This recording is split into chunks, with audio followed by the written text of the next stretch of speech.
और देखिए, आज राजधानी रांची में हेमंत कैबिनेट की महत्वपूर्ण बैठक होने वाली है। दोपहर 3 बजे से इस बैठक की शुरुआत हो जाएगी और इस बैठक में कई अहम प्रस्तावों पर मुहर लग सकती है। कई एजेंडों पर भी बातचीत होती नजर आएगी, जिसका सीधा फायदा आम लोगों को मिलता हुआ नजर आएगा। तो दोपहर 3 बजे का वक्त दिया गया है जब इस बैठक की शुरुआत हो जाएगी और इस बैठक के बाद हेमंत सोरेन यानी कि मुख्यमंत्री हेमंत सोरेन कई प्रस्तावों को पारित करेंगे।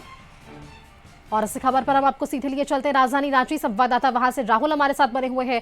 राहुल, आज कैबिनेट की बैठक किन मायनों में अहम मानी जा रही है? क्या कुछ ऐसे महत्वपूर्ण प्रस्ताव हैं जिस पर मुहर राज्य सरकार लगाती नजर आएगी और इसका सीधा फायदा आम लोगों को मिलता है या राज्य स्तर पर सरकारी संस्थानों को मिलता हुआ नजर आएगा?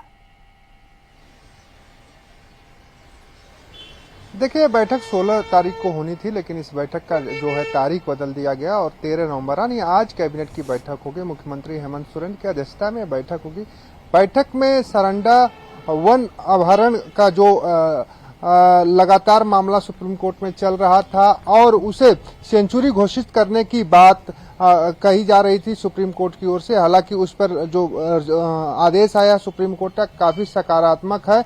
उस जो सेंचुरी के लिए एक कमेटी बनाई गई थी मंत्रियों की, आज मंत्री रिपोर्ट कैबिनेट के दौरान सौंपेंगे। उसके अलावा जो नगर निकाय चुनाव को लेकर ट्रिपल टेस्ट कराया गया था ओबीसी आरक्षण को लेकर, वो भी रिपोर्ट कैबिनेट के समक्ष रखी जाएगी।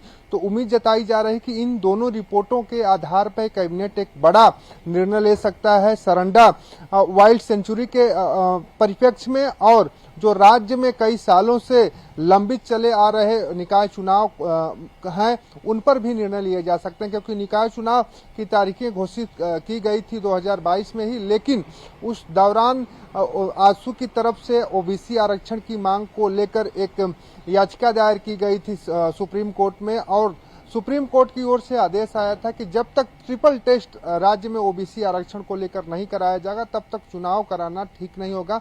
उसके बाद से ही राज्य सरकार ने एक आयोग गठित किया और आयोग के गठन के बाद ट्रिपल टेस्ट की प्रक्रिया हुई और अब जो है ट्रिपल टेस्ट की जो पूरी रिपोर्ट है आज कैबिनेट के समक्ष रखी जाएगी। तो सरंडा जो वाइल्ड सेंचुरी है उसको लेकर और जो नगर निकाय चुनाव में ट्रिपल टेस्ट की बात जो अड़चन थी उसको लेकर आज दोनों रिपोर्ट मंत्री परिषद के सामने पेश की जाएगी और इस पर भी बड़े निर्णय होने की संभावना है। हालांकि घाटशिला में उपचुनाव है, इस उपचुनाव को देखते हुए भी सरकार कुछ निर्णय ले सकती है, लेकिन माना जा रहा है कि आज की जो बैठक है, आज जो कैबिनेट होनी है, उस कैबिनेट में कई अहम फैसले होंगे जो राज्य हित में होंगे और लोगों के लिए काफी राहत भरी खबर कैबिनेट से आ सकती है। जी हाँ, बिल्कुल राहुल, चलिए नजर रहेगी सभी की इस कैबिनेट पर। बेहद शुक्रिया आपका हमारे साथ जुड़ने के लिए, ये तमाम जानकारियां हमारे दर्शकों संग साझा करने के लिए।